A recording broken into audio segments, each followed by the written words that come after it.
Hi అండి. Hi friends. వామకారం ఎలా చేయాలో చెప్తానండి. ఈరోజు నేర్చుకున్నాము. ఈ కప్పు వాము అండి, ఇలా ఉంటుంది కదా.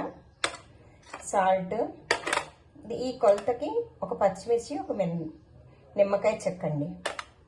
ఇప్పుడు ఈ వాముని మిక్సీ జార్లో వేసేసుకుని తగినంత సాల్ట్ వేసుకోవాలండి. పచ్చిమిర్చి మిక్సీ చేయాలండి.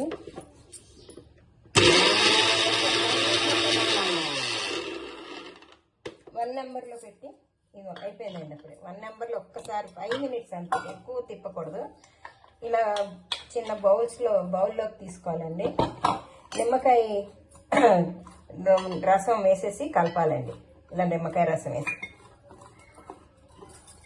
నిమ్మకాయ రసం ఇలా ముందుగా తీసి పెట్టుకున్నాను. ఇది బాగా కలిపేసానండి. ఇలా ప్లేట్ తీసుకొని దీంట్లో ఇలా పల్చగా స్ప్రెడ్ చేయాలండి. స్ప్రెడ్ చేసి ఎండలో పెట్టాలండి. బాగా మంచి ఎండలో పెట్టేస్తే సాయంత్రానికల్లా ఎండిపోతుందండి. ఇది సంవత్సరం పాటు నిలవ ఉంటుంది. ఎక్కువ క్వాంటిటీ చేసుకున్న వాళ్ళకి కూడా ఈ ఎండలో పెట్టే సాయంత్రానికే బాగా ఎండిపోతుంది. ఆ మన్నాడికి ఎండిపోయినాక ఇలా ఉంటుందండి. ఇక చూసారా, ఇలా కంటైనర్లో పెట్టేసుకోవచ్చు ఎండిపోయినాక, సీసాలో. ఇవన్నీ ఇంత తెల్లగా వస్తుంది. దీన్ని వేయించుకోవడం చెప్తానండి. ఇలా పోపు గడ్డి తీసుకొని ఒక చెంచా 2-3 చెంచాలు నెయ్యి వేసుకొని మనం వేయించుకునే దాన్ని బట్టి వెలిగించాలండి స్టవ్. కాస్త వేగిందండి ఇది.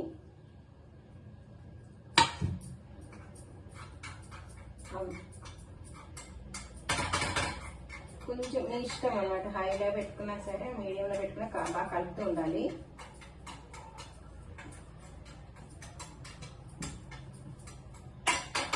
ఇది త్వరగానే వేగిపోతుందండి. వేగితే ఇలా ఉంటుంది, మరీ ఎక్కువ మాడినట్టు ఉండకూడదు. ఇది మొదటి